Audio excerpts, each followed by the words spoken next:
Pemirsa, siang kali ini kami awali dari Bali. Lagi-lagi turis asing melakukan tindakan semena-mena dengan melakukan aksi freestyle motor dalam kondisi setengah telanjang. Ironisnya motor yang digunakan merupakan milik rental.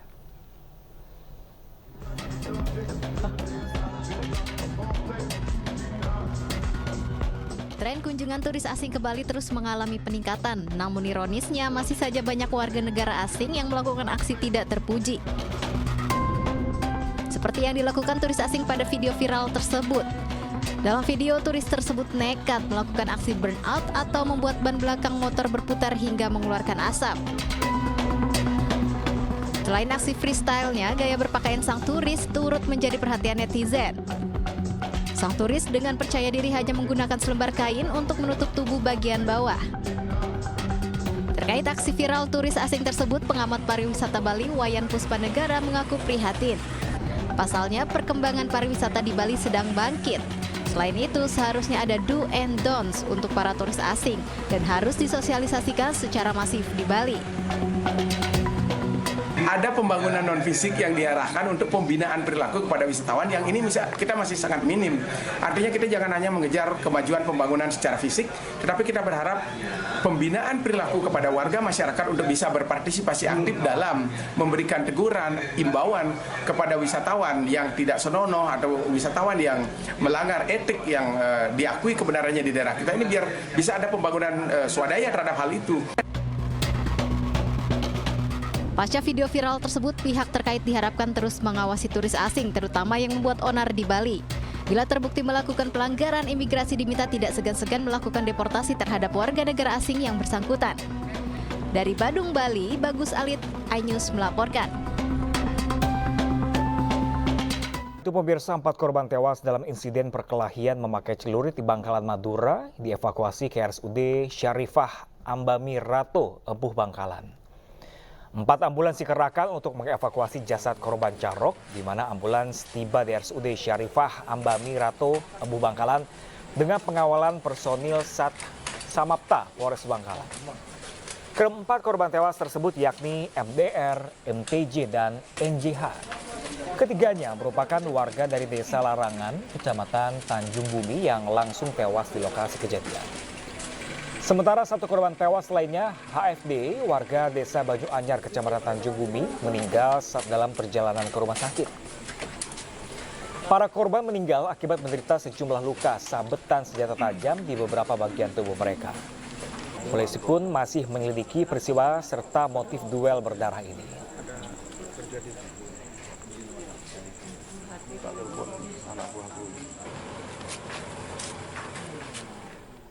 Dan pemirsa, untuk mengetahui informasi lebih lanjut, kita telah terhubung dengan Kapolres Bangkalan AKBP Febri Ismanjaya. Halo, selamat siang Pak Febri. Pak Febri, mungkin bisa diceritakan bagaimana kondisi terkini di lokasi saat ini? Apakah sudah kondusif di sana? Selamat pagi menjelang siang, Mas Pram dan Mbak Baby.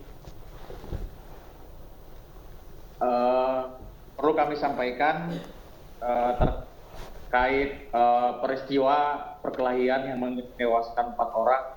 Ini kejadiannya terjadi pada hari Jumat 12 Januari 2024 sekitar pukul 18.30 waktu Indonesia Barat. Awalnya ini pelaku hendak melakukan giat tahlilan di Desa Banyuanyar.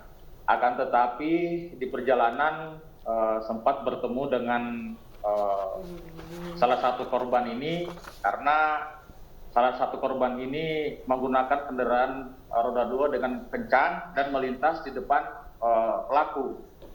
Pada saat melintas, pelaku ini menegur korban, salah satu korban.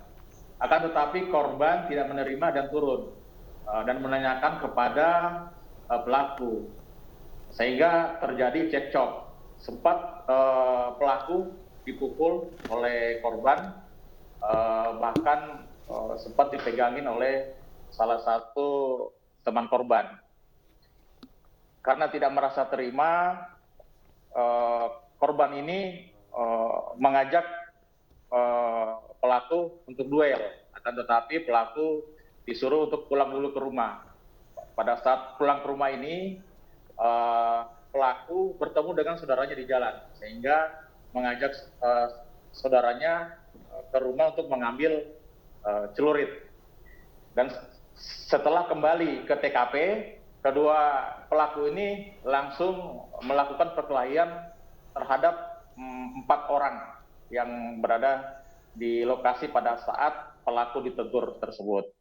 Untuk sampai saat ini korban ada 4 orang, sementara dilakukan otopsi di Rumah Sakit RSUD Ratu Ebu Bangkalan. Untuk pelaku sudah kami amankan di Polres Bangkalan, Mas Pram dan Mbak Baby.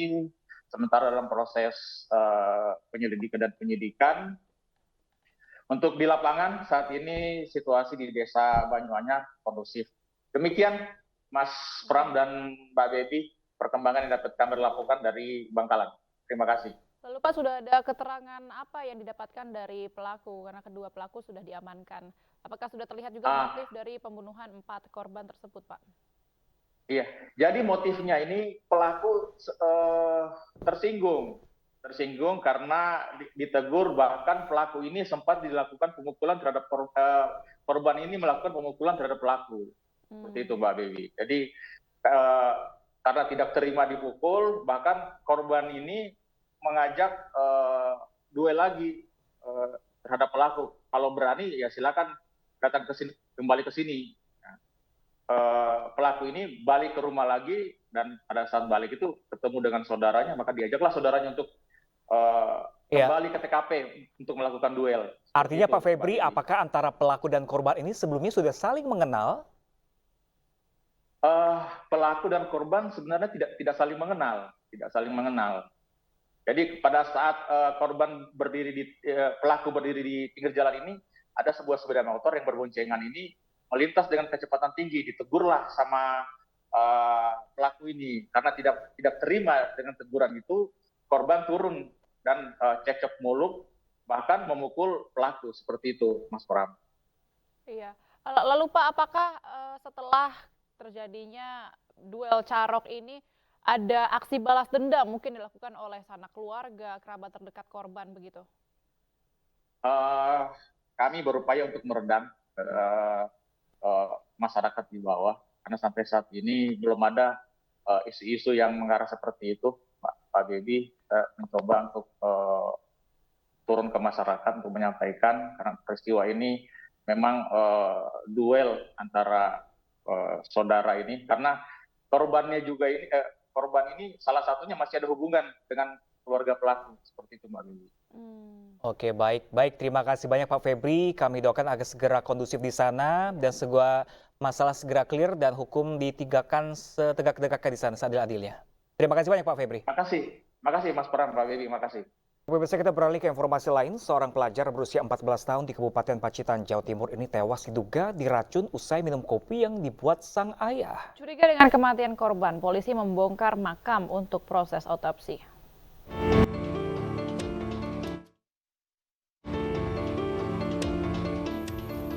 Tim Satreskrim Polres Pacitan bersama tim Lab 4 Forensik Polda Jatim melakukan pembongkaran makam Muhammad Rizky Saputra di Dusun Mekarsari, Kecamatan Sudimoro, Pacitan. Korban yang berusia 14 tahun diduga tewas keracunan setelah meminum kopi yang dibuat oleh ayahnya sendiri. Sebelumnya pada 5 Januari lalu korban diketahui meminum kopi buatan ayahnya saat hendak pergi sekolah. Sesaat setelah minum kopi, korban pun kejang dan meninggal dunia. Selang seminggu, ibu korban dan kerabatnya yang curiga kemudian melaporkan ke polisi untuk mengetahui penyebab kematian korban. Yang ada di rumah saat kejadian itu, ibu dari anak, bapak dari anak, terus ada satu orang tetangga, terus yang dari pagi di situ yaitu orang. Nah, sekarang berada di rumah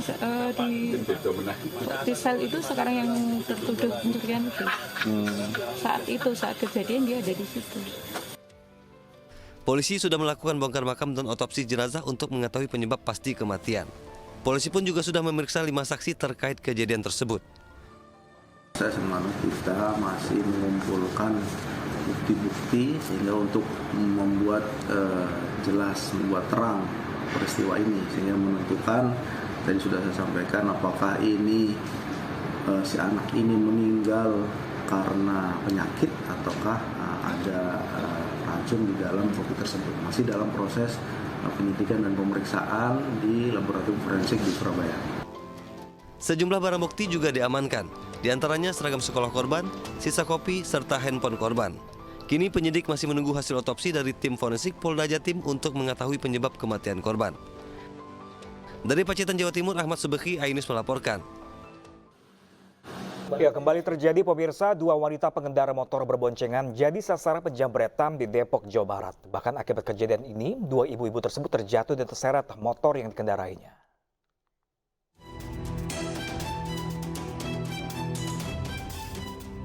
Detik-detik seorang pengendara motor pelaku penjambretan menarik tas korban pengendara motor lainnya terekam kamera pengawas di sekitar lokasi.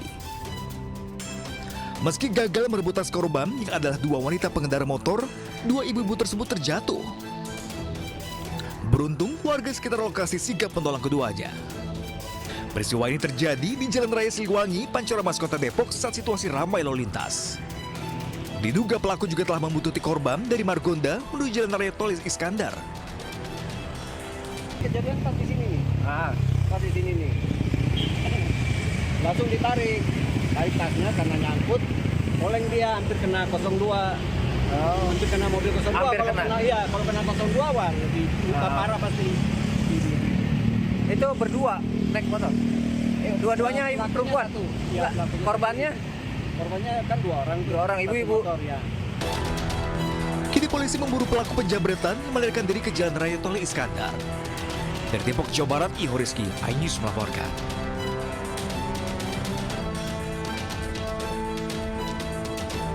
Pasca banjir bandang, warga bersama petugas masih terus membersihkan material tanah lumpur di Jalan Braga, Kota Bandung. Ya, pemirsa, warga mengaku trauma dengan peristiwa banjir bandang yang merendam ratusan rumah dan merusak sejumlah rumah warga tersebut. Air dan lumpur masih menggenangi pemukiman warga di Gang Avandi, Jalan Braga, Kota Bandung pada pagi. Warga terus berupaya membersihkan material lumpur yang masuk ke dalam rumah dengan alat seadanya. Pemerintah Kota Bandung telah memperbaiki tanggul Sungai Cikapundung yang jebol, namun rumah warga yang temboknya rusak di pinggiran sungai masih belum diperbaiki. Warga khawatir terjadi banjir susulan. Setidaknya ada 600 rumah terdampak banjir bandang di wilayah Braga.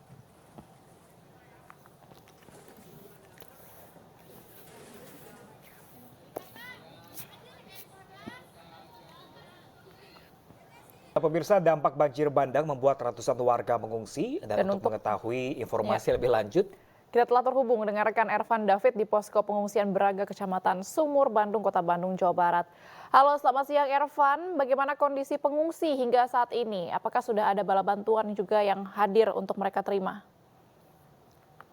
Ya, Pram dan juga Baby bisa diinformasikan 2 hari pasca banjir bandang yang melanda 4 RW di Kelurahan Braga, Kecamatan Sumur Bandung ini sendiri. Hingga saat ini sendiri warga dan juga petugas gabungan sudah membersihkan material lumpur di pekarangan warga di kawasan RW 4 dan RW 8. Dan kami bisa perlihatkan kondisi saat ini sendiri bahwa warga sendiri dan juga petugas gabungan masih melakukan pembersihan di sekitar area pekarangan warga yang ada di RW 8, yaitu tepatnya di Gang Tajudin, Kota Bandung. Dan bisa diinformasikan juga pemirsa bahwa petugas gabungan hingga saat ini sendiri sudah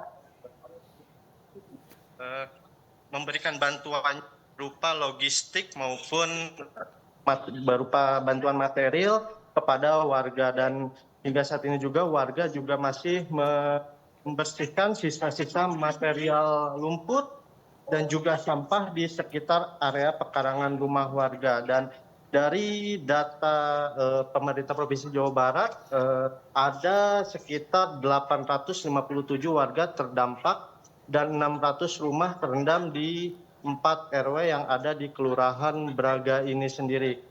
Dan dari jumlah tersebut juga dari data BPBD Jawa Barat ada sekitar 500 warga masih mengungsi dan disediakan juga hingga saat ini ada 1 posko kesehatan dan logistik, 1 dapur umum, juga 1 ambulan. ini ada mobil pengangkut air bersih untuk warga di sekitar posko-posko yang sudah disediakan oleh pemerintah provinsi maupun Kota Bandung. Ya, Ervan, ini warga masih mengkhawatirkan adanya banjir susulan. Apakah di lokasi Anda melaporkan saat ini masih banyak tembok yang rawan jebol di sana? Ya, dari informasi yang kami dapatkan bahwa ada 2 tanggul yang ada di ada 2 tanggul mungkin yang ada di kelurahan ini sendiri yang jebol, yaitu tanggul yang berada di kawasan RW 8 dan juga RW 4. Dan kita dapat melihat bahwa material lumpur dan juga sampah juga sudah diangkut oleh warga sebagian, dan diinformasikan juga hingga saat ini petugas masih berusaha untuk menutup tanggul yang jebol di salah satu rumah warga yang terdampak banjir. Dan air banjir ini sendiri berasal dari sungai yang ada di Cikapundung. Dan hingga saat ini juga dapat kami perlihatkan bahwa sungai ini juga masih dialiri air yang cukup deras. Dan dari data BMKG sendiri hingga saat ini sendiri diperkirakan hujan dengan intensitas sedang hingga tinggi akan melanda Kota Bandung, Pram dan juga Baby. Iya, jadi hingga saat ini sudah ada berapa warga yang mungkin dievakuasi dan juga mengevakuasi diri mereka dan juga keluarga ke posko pengungsian, Evan? Ya, dari data yang kami dapatkan di lapangan, dari 857 warga yang terdampak, ada 500 lebih warga yang masih mengungsi dikarenakan warga masih takut adanya banjir susulan, dikarenakan petugas dari pemerintah Provinsi Jawa Barat dan juga BMKG menghimbau intensitas hujan di Kota Bandung sendiri masih sedang hingga tinggi, Baby. Oke, baik. Terima kasih banyak Ervan David melaporkan langsung dari kawasan Braga di Bandung, Jawa Barat. Terima kasih dan selamat bertugas kembali rekan Ervan. Ya, pemirsa, waspada banjir di Kabupaten Bandung, Jawa Barat. Banjir merendam setidaknya 2.000 rumah warga dan menutup akses jalan. Sementara itu di Pandeglang, Banten, banjir merendam lahan perkebunan dan rumah warga.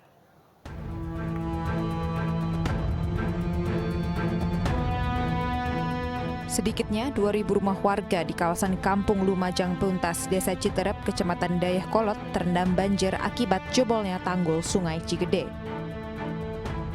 Banjir di Kabupaten Bandung saat ini sudah meluas hingga ke 4 kecamatan. Tak hanya merendam ribuan rumah, banjir juga menutup akses jalan utama.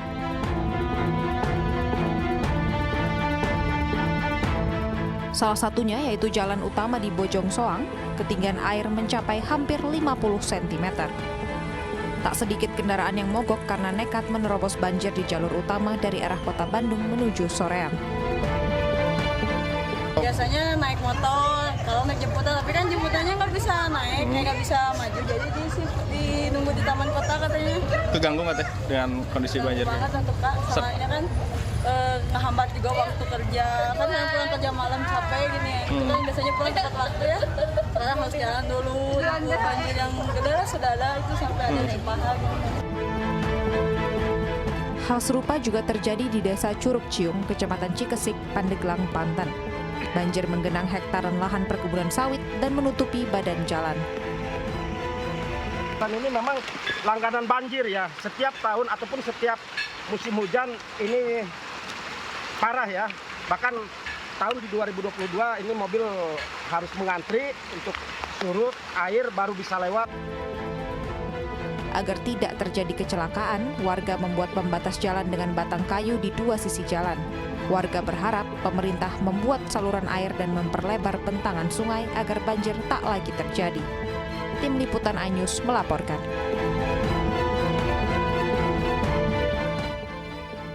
Pemirsa, kita ke informasi selanjutnya. Baru 1 tahun direnovasi, atap bangunan sekolah menengah pertama di Kabupaten Cirebon, Jawa Barat ambruk saat kegiatan belajar mengajar berlangsung. Akibatnya 6 siswa terluka.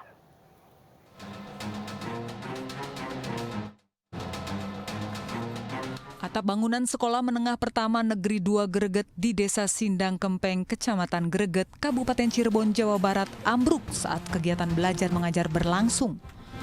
Atap bangunan yang terdiri dari ruang kelas 7, ruang guru dan UKS tiba-tiba ambruk dan menimpa para siswa.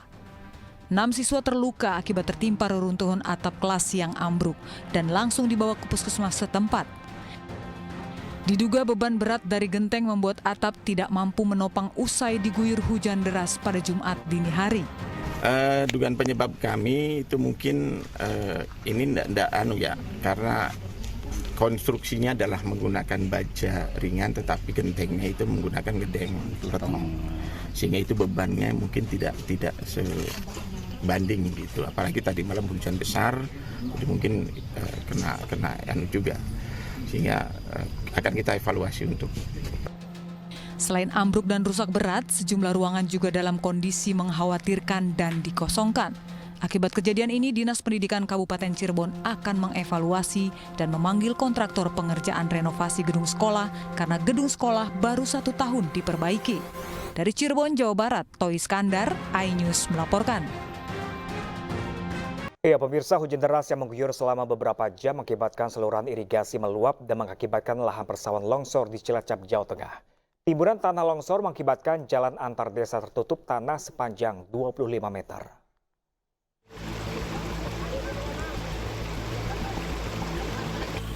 Tanah longsor terjadi di Desa Sepat Nunggal, Kecamatan Majenang, Kabupaten Cilacap, Jawa Tengah.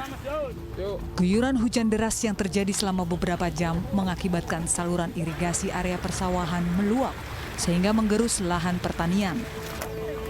Longsor tanah menimbun jalan antar desa, tepatnya di ruas jalan Desa Sepat Nunggal yang menghubungkan 3 desa. Jalan kabupaten ini tertutup tanah longsor sepanjang 25 meter dengan tebal material tanah mencapai 2 hingga 4 meter. Warga dari 3 desa yang terdampak bergotong royong membersihkan material longsor dengan alat seadanya. Longsor panjang kisaran 25 sampai 30 meter panjangnya. Ketinggian 4 sampai 5 meter. Dengan adanya longsor ini, kami sebagai warga memang aktivitas kami sangat terganggu. Jadi makanya kami sebagai warga Desa Sepat Nunggal dan juga warga Desa Sadabumi dan juga Sadahayu, kami bareng-bareng kerja bakti. Jalan yang tertutup tanah longsor bisa disingkirkan setelah diterjunkan alat berat. Meski jalan antar desa ini telah bisa dilalui kendaraan, namun pengguna jalan diimbau waspada karena kondisi jalan yang licin dan berkelok membahayakan keselamatan. Dari Cilacap, Jawa Tengah, Heri Susanto, iNews melaporkan.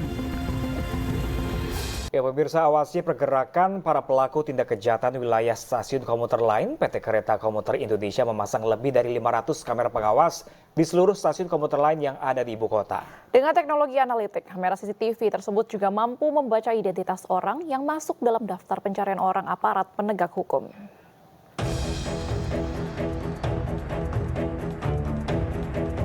Demi memberikan pelayanan yang lebih nyaman dan aman, PT Kereta Komuter Indonesia (KCI) telah memasang lebih dari 500 kamera CCTV. Seluruh kamera pengawas ini tersebar di seluruh stasiun komuter lain yang ada di Jakarta. Melalui ruang command center yang ada di kantor KCI di kawasan Juanda Gambir, Jakarta Pusat, petugas dapat memantau para pelaku tindak kejahatan yang biasa beraksi di dalam gerbong kereta. Menerjunkan 20 orang petugas secara bergantian, command center pun dioperasikan selama 24 jam penuh. Kejahatan sendiri itu kita pantau melalui CCTV yang analitik tadi. Jadi kita bisa memantau target-target operasi melalui CCTV tersebut. Ketika nanti ada notifikasi penumpang ataupun target itu, nanti dari tim keamanan akan memberikan responnya ke stasiun dan lalu dilakukan mungkin adanya penangkapan. Hebatnya, dengan teknologi analitik, kamera CCTV ini dapat membaca identitas orang yang masuk dalam daftar pencarian orang atau DPO yang dikeluarkan aparat penegak hukum. Petugas akan langsung menangkap pelaku kejahatan yang terdeteksi sebelum nantinya diserahkan ke aparat yang berwenang. Dari Jakarta, Rani Sanjaya, iNews melaporkan. Pemirsa, Medan Zoo di Medan, Sumatera Utara menjadi sorotan akhir-akhir ini setelah 3 harimau mati dalam kurun waktu 2 bulan terakhir ini, Pram. Ya pemirsa, ini padahal satwa yang mati tersebut terancam punah.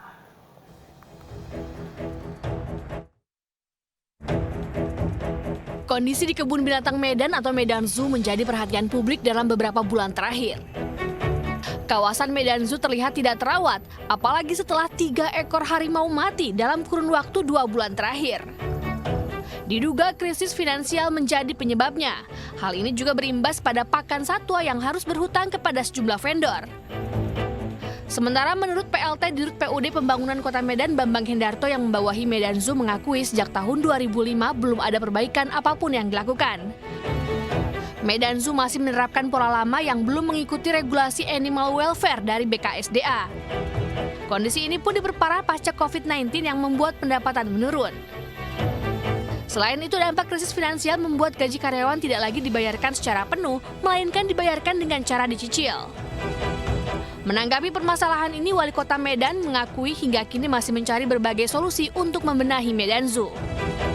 Ini step-stepnya mudah-mudahan terus kita jalani, langkah-langkahnya juga terus kita buat agar Medan Zoo ini kita perbaiki secara komprehensif. Tapi sekarang tujuannya satuannya dulu. Makanya memang kemarin itu kan Medan Zoo itu di bawah BUMD, PUD Pembangunan.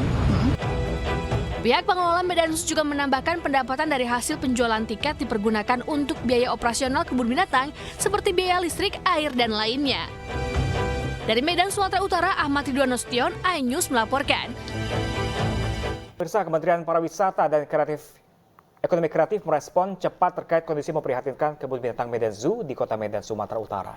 Kemenparekraf siap mencarikan investor agar pengelolaan kebun binatang lebih baik dan menjadi tempat pariwisata yang menarik bagi wisatawan.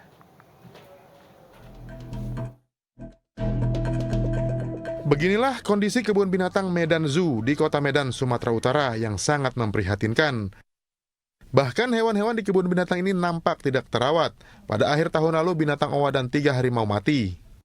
Kita 10 ekor, 6 harimau Benggala, 4 harimau Sumatera.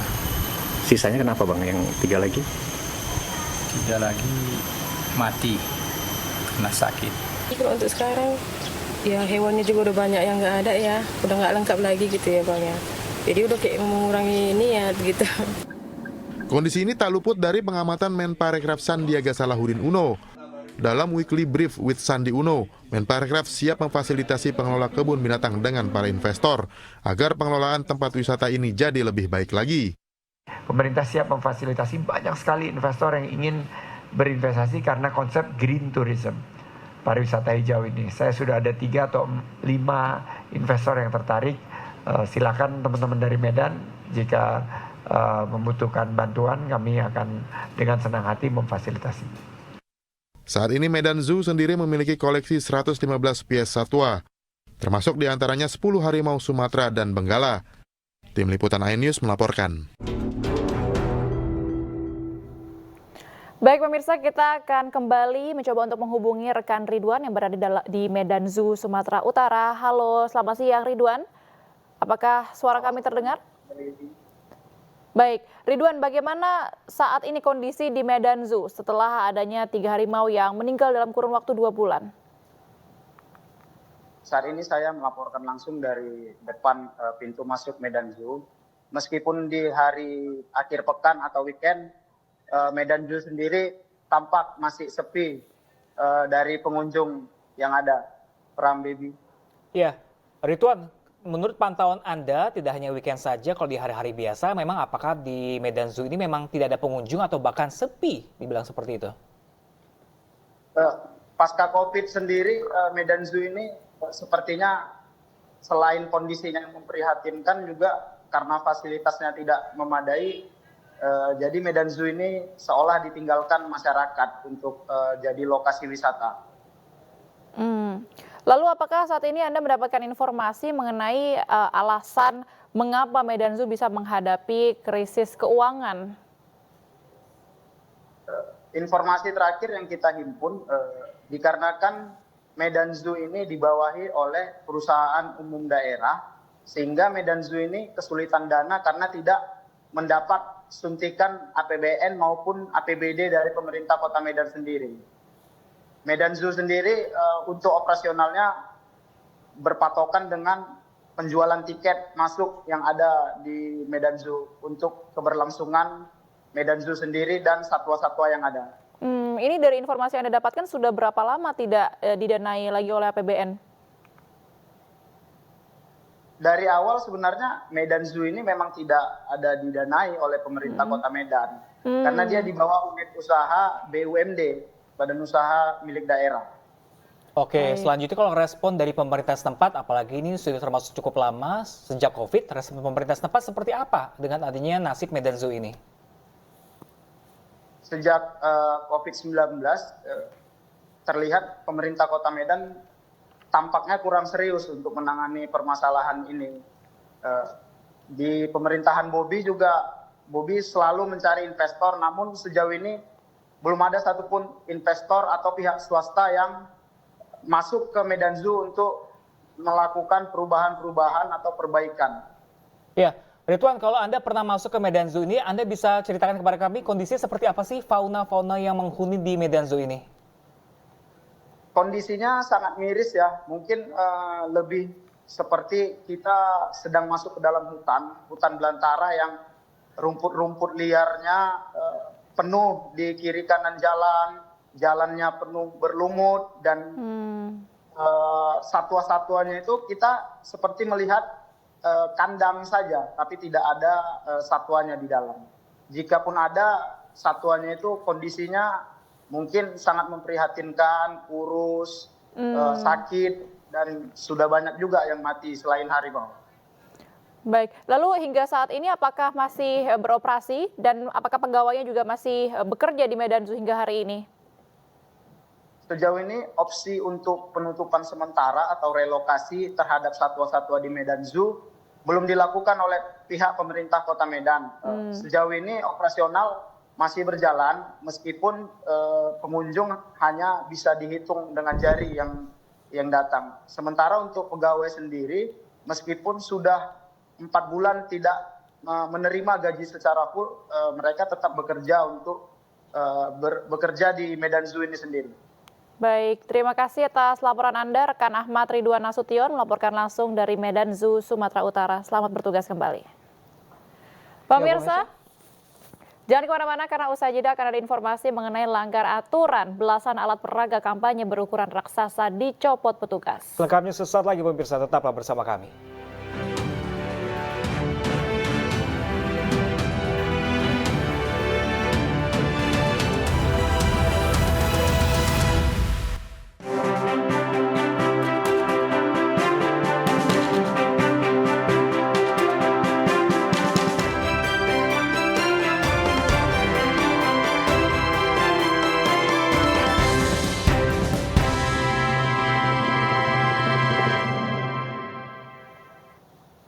Pemirsa, calon Presiden Partai Perindo nomor urut 3 Ganjar Pranowo menampung curhat para petani tebu di Nganjuk, Jawa Timur. Ya, Ganjar mencatat masalah benih, pupuk, impor gula, dan modal pertanian untuk mewujudkan solusi konkret bagi para petani.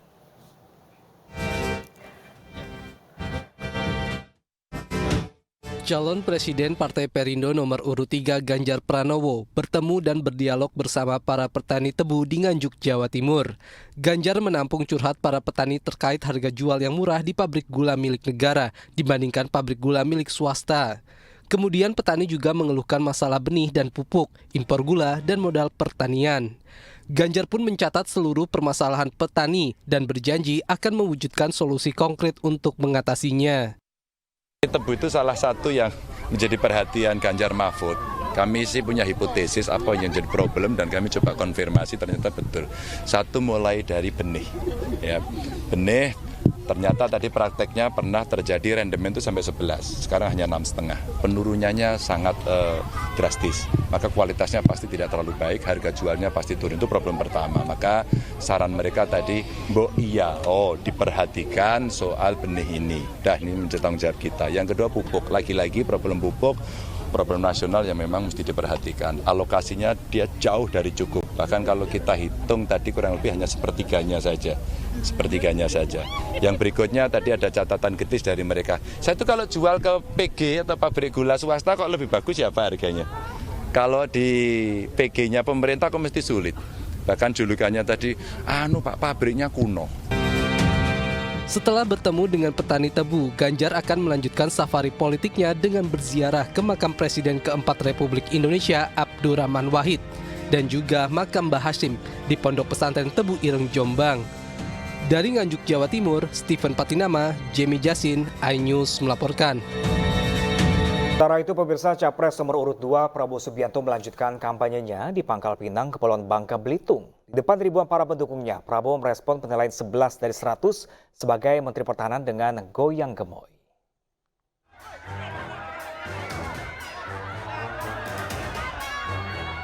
Tiba di Pangkal Pinang, Bangka Belitung, calon Presiden Indonesia nomor urut 2 Prabowo Subianto disambut ribuan massa pendukungnya.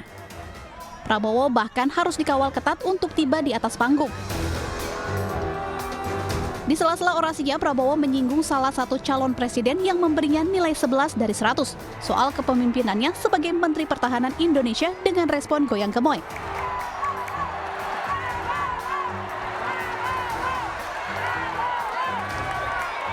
Prabowo berjanji akan menjaga dan mengolah kekayaan alam di Kepulauan Bangka Belitung yang dikenal sebagai penghasil biji timah, lada putih, dan produk mineral lainnya yang sangat penting untuk kemajuan global. Prabowo juga menegaskan bahwa semua hasil kekayaan alam akan diolah di tanah air demi kemakmuran rakyat Indonesia.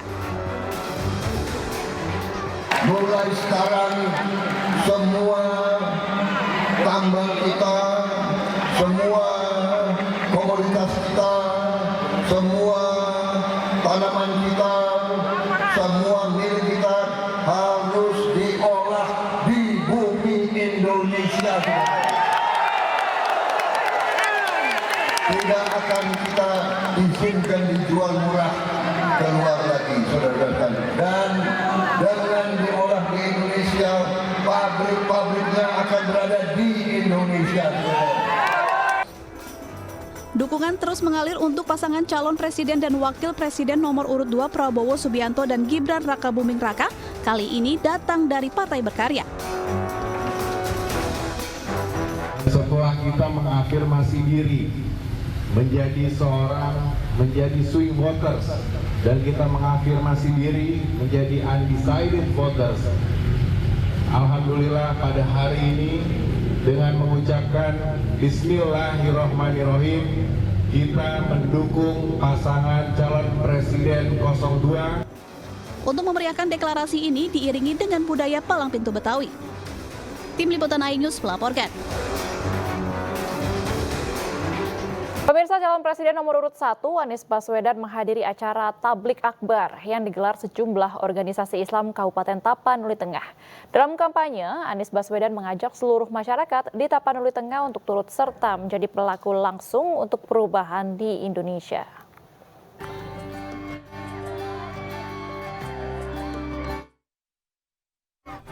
Calon Presiden nomor urut 1 Anies Baswedan menghadiri acara Tablik Akbar yang digelar sejumlah organisasi Islam Kabupaten Tapanuli Tengah. Tiba bersama tim kampanyenya, calon Presiden nomor urut 1 ini langsung disambut masyarakat yang turut hadir dalam acara Tablik Akbar tersebut. Dalam kampanye di hadapan ratusan simpatisan dan masyarakat Tapanuli Tengah, Anies Baswedan mengajak seluruh masyarakat di Tapanuli Tengah untuk turut serta menjadi pelaku langsung untuk perubahan di Indonesia. Rekaman ini adalah buktinya bahwa ibu bapak sekalian bukan menjadi penonton perubahan. Ibu dan bapak sekalian adalah pelaku dan pejuang perubahan untuk Indonesia. Amin. Tak hanya itu, Capres nomor urut 1 ini juga menjanjikan perubahan ekonomi bagi seluruh masyarakat Indonesia yang sejahtera serta pemerataan keadilan di segala bidang, terutama di bidang kesehatan dan pendidikan. Usai hadir di acara tablik akbar, Anies Baswedan kemudian melanjutkan kegiatan lainnya di Kabupaten Tapanuli Tengah dengan menemui masyarakat di Kecamatan Barus. Dari Tapanuli Tengah, Raymond Ayus melaporkan. Sementara itu, pemirsa, Kamar Dagang dan Industri atau Kadin Indonesia bersama Kadin DKI Jakarta menggelar dialog bersama ketiga capres dengan tema menuju Indonesia 2045. Ketiga capres mendiskusikan iklim usaha dan investasi di masa depan.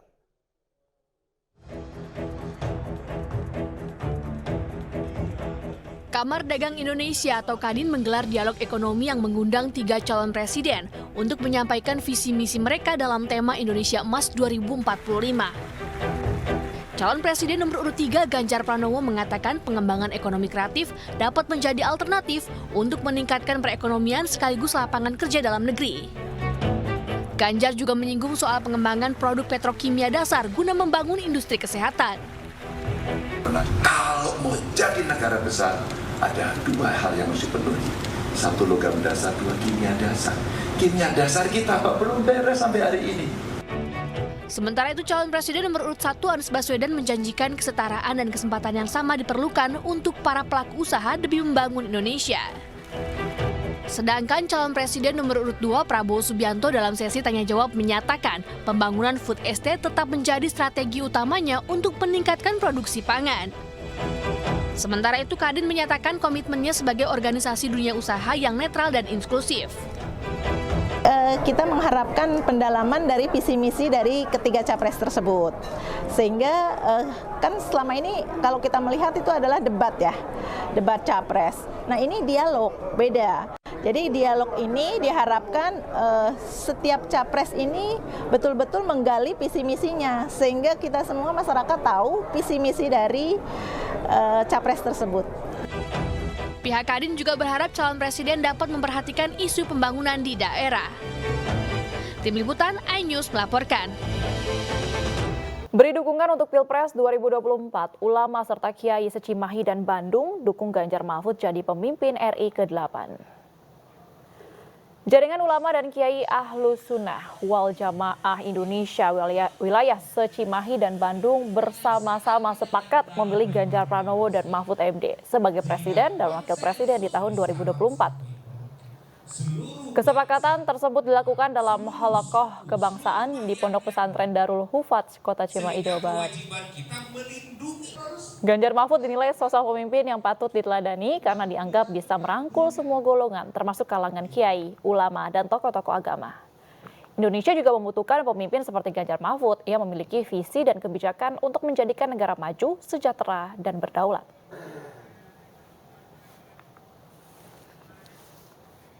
Ya, pemirsa, belasan alat peraga kampanye berukuran raksasa di Kabupaten Purbalingga, Jawa Tengah dicopot tim gabungan. Petugas sempat mengalami kesulitan karena ukuran dan letak pemasangan alat peraga kampanye.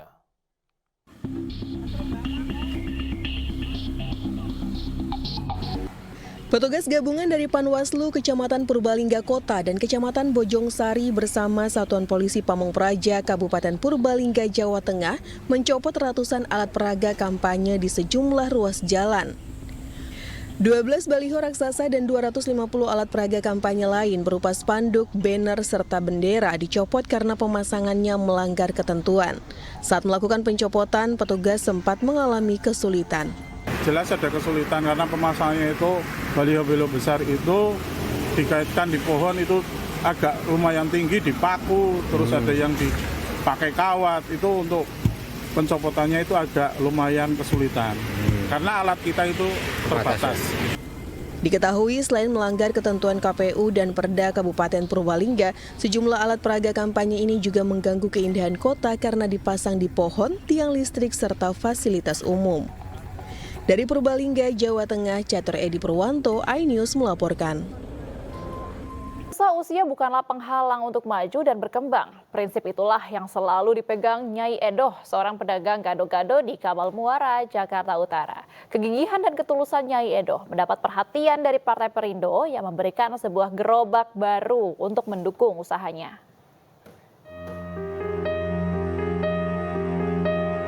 Hidup mandiri di hari tua, prinsip itulah yang dipegang oleh Nyai Edoh. Di usia yang tidak muda lagi, ibu 3 anak ini tetap gigih mencari nafkah untuk mencukupi kebutuhan sehari-hari. Berbagai usaha sudah pernah dijalaninya. Sejak sang menantu meninggal dunia beberapa bulan lalu, kini Nyai Edoh berjualan gado-gado. Udah pernah jualan uduk juga di bundaran, jualan uduk. Nah, udah lama-lama bangun malamnya kan nggak kuat ya. Ini uduk mudahan. Lama-lama pindah ya nemenin di sini.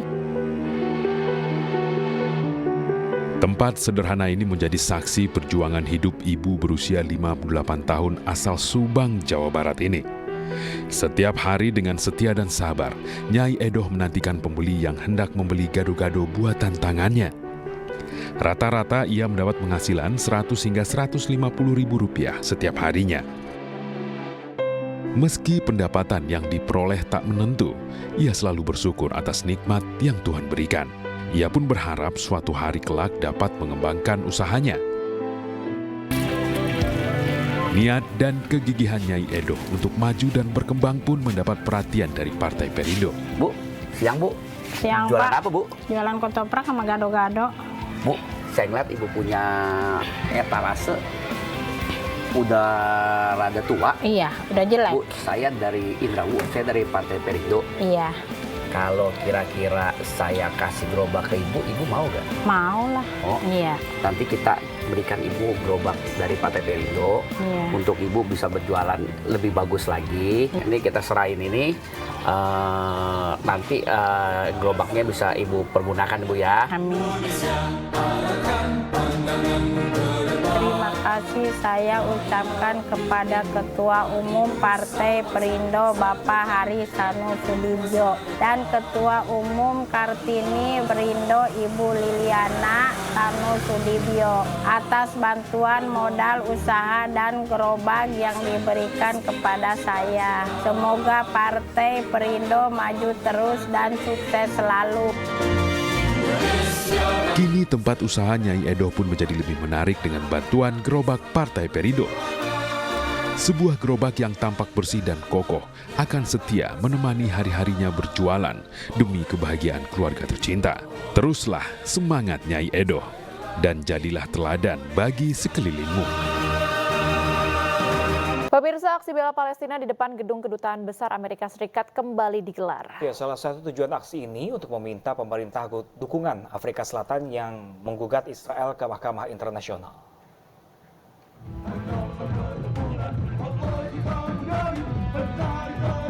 Massa dari berbagai latar belakang menggelar aksi bela Palestina di depan gedung Kedutaan Besar Amerika Serikat di kawasan Gambir, Jakarta Pusat sejak Sabtu pagi. Aksi ini untuk menunjukkan konsistensi warga Indonesia yang mendukung kemerdekaan Palestina yang masih dibombardir Israel hingga hari ke-100. Dalam aksi ini, perwakilan organisasi masyarakat mengajak negara-negara di dunia termasuk pemerintah Indonesia untuk mendukung Afrika Selatan yang menuntut penerapan Israel sebagai pelaku genosida di Mahkamah Internasional. Ya, yang tadi kita sampaikan adalah kita minta bahwa pemerintah Indonesia akan membantu bersama dengan Afrika Selatan untuk menuntut genocide. Ya. Jangan sampai genocide ini terhadap bangsa Palestina dibiarkan. Ya, kita minta Mahkamah Internasional untuk bersikap dan memvonis Israel bersama para pemimpin-pemimpinnya bahwa mereka adalah penjahat-penjahat perang. Itu intinya. Sementara Ketua Koalisi Perempuan Indonesia Peduli Al-Aqsa juga meminta pemerintah Indonesia untuk memberikan bantuan bagi wanita dan anak-anak yang menjadi korban perang di Gaza. Dan saat ini yang paling menyedihkan adalah rumah sakit hancur.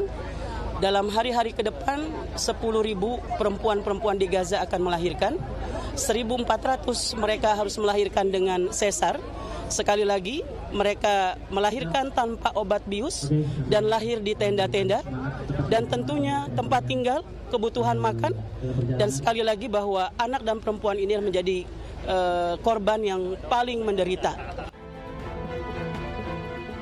Hingga kini akibat serangan Israel menewaskan lebih dari 23.000 warga Palestina sejak perang dimulai Oktober 2023. Dari Jakarta, Amrina Rida, Ahmad Putra, iNews melaporkan. Pemirsa, bagi Anda pecinta kuliner, kami memiliki rekomendasi masakan legendaris yakni ayam asap kuah kare pedas khas kaki Gunung Semeru di Lumajang, Jawa Timur. Dan pemirsa, ini lembutnya daging ayam disajikan dengan kuah kare menjadikan perpaduan yang sempurna.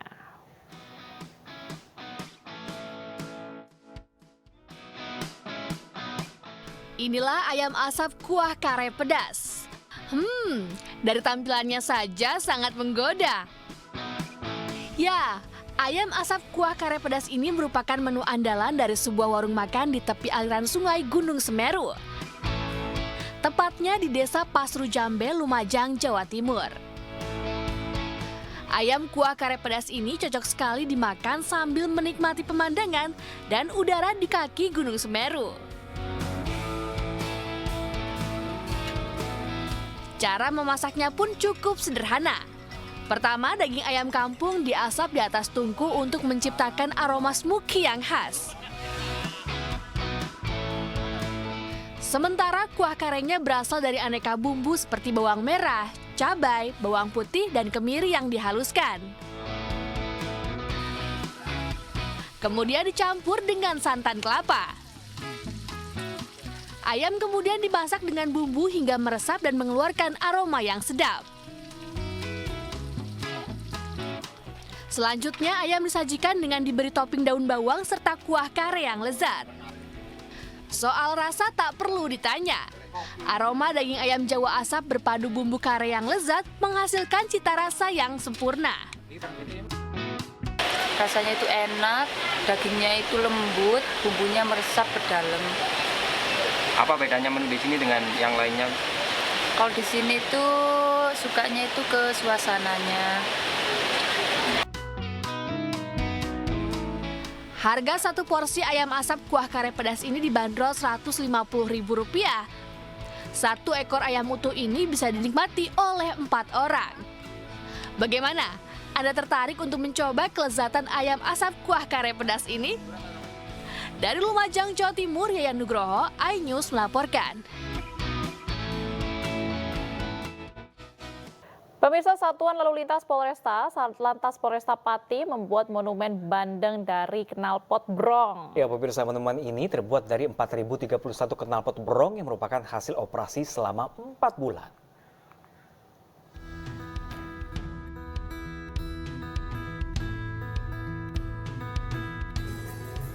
Monumen bandeng ini terbuat lebih dari 4.000 knalpot brong hasil razia polisi selama 4 bulan. Monumen berukuran 2 x 11,5 meter ini dibuat oleh pengrajin asal Desa Rendole, Pati, Jawa Tengah dalam waktu pengerjaan 10 hari. Monumen unik berbentuk ikan bandeng diletakkan di Jalan Panglima Sudirman, sekitar alun-alun Pati. Desain ikan bandeng raksasa dipilih karena ikan bandeng merupakan oleh-oleh khas Kabupaten Pati. Menurut rencananya, patung ikan bandeng raksasa ini akan diresmikan pada 14 Januari hari ini berbarengan dengan deklarasi Jateng Zero Knalpot Brong. Kami dari jajaran Satlantas Polresta Pati yaitu sedang melaksanakan suatu kegiatan yaitu pembuatan sekaligus pemasangan monumen yang kita buat dari knalpot brong berbentuk yaitu ikan bandeng, di mana ikan bandeng ini adalah merupakan khas Pati. Untuk memberikan pesan kepada masyarakat agar dalam mengemudikan kendaraan bermotornya, utamanya kendaraan roda 2, itu tidak menggunakan knalpot.